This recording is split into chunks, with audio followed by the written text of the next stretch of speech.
Once there was a big monastery in one part of China where about 500 monks lived. They were all practicing of self-realization under their master. One day a man went to monastery to become disciple. He said to Zen master, "Sir, I want to know myself. I want to know the truth." The Zen master looked at him and said, "If you want to know the truth, then you will have to put your whole life at stake. It may take your whole life to know the truth, and still there is no guarantee that in this lifetime you will get to know that truth. Are you ready for that?" The disciple said, "Sir, I have come here not to turn back. I am ready for it." The master said, "If that's so, then do one thing. There are 500 monks in this monastery. You take care of their rice pounding. Just keep beating rice from morning till evening. When you get tired, go to sleep. And when you wake up in the morning, then again start rice pounding. Don't do anything else. Don't think about anything else. Just follow this path only. Also, don't come to me again. I will come to you myself when needed." The young man started pounding the rice as per the instruction of his master.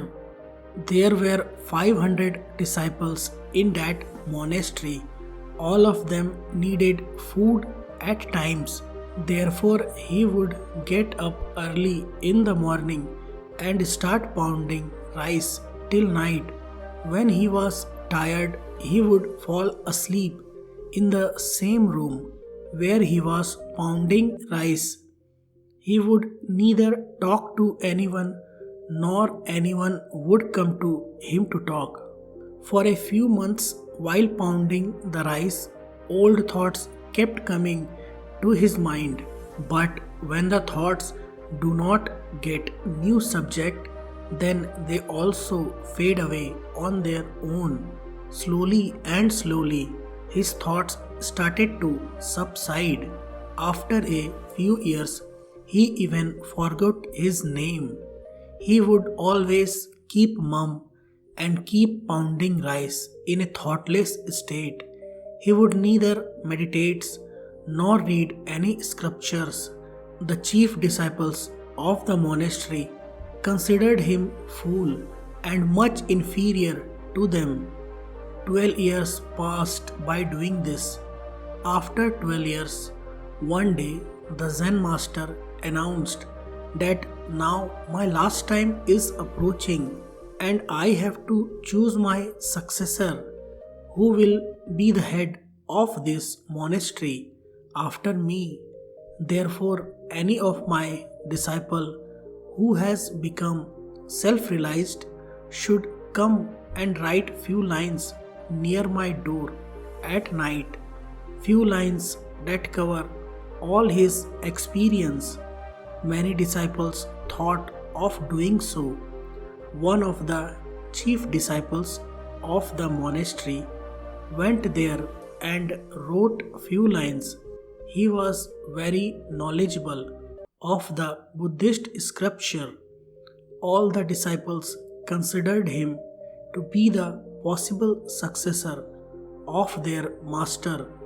He wrote that mind is like a mirror on which dust of thoughts and desires accumulates. To sweep away this dust is meditation, whose dust has been cleared and the mirror of the mind has become clear. He was attained salvation.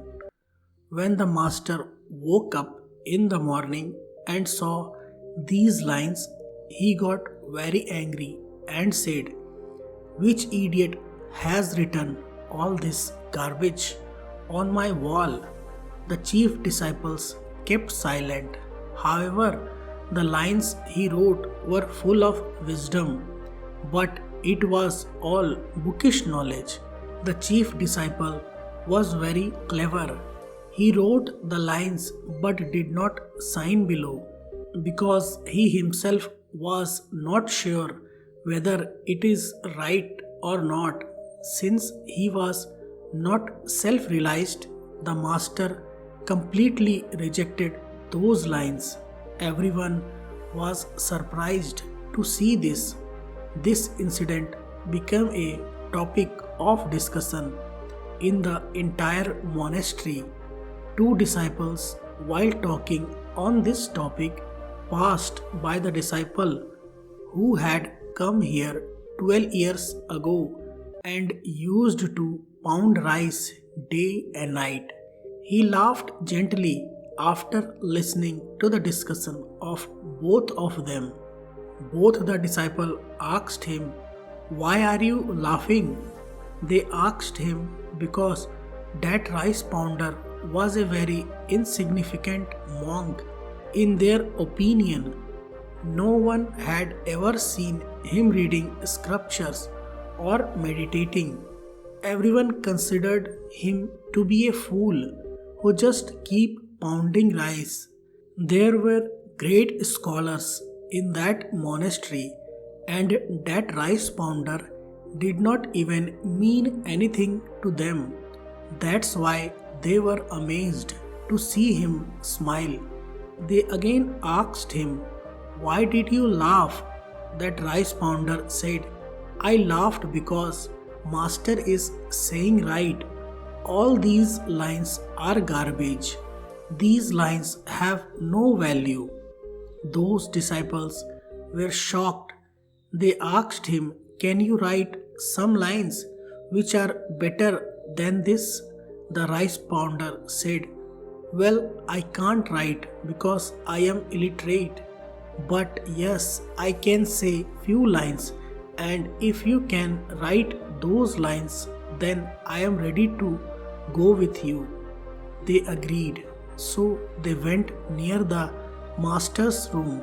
The rice pounder said few lines, and the other disciple wrote there on the wall and wrote rice pounder below those lines. They were expecting same reaction from their master again. The lines which he told to wrote were amazing, and those lines were, "Mind is just an illusion. There is neither mind nor there is any mirror of mind. And when the mind does not exist, where will the dust settle? He who knows this has known truth." When the master saw these lines, he got up in the middle of the night and came to the young rice pounder, which he was asleep. He woke him up and said, "Take this, take my stick, and take my robe. From today onwards, you are my successor. But leave this monastery right now and go some far away from here. I know that there are so many scholars in this monastery who consider themselves to be superior than you. They will kill you because they cannot tolerate the fact that a simple rice pounder has become enlightened, whereas they could not be. You have got all that I have, and you have got it while pounding rice. And I know that wherever you will go, people will start coming to you, because when a flower blooms, its fragrance starts spreading everywhere." The rice pounder touched the feet of his master and left from there in the night. Friends, what did you learn from this story? Do tell us in the comment section, and please like the video and subscribe to the channel. Thank you.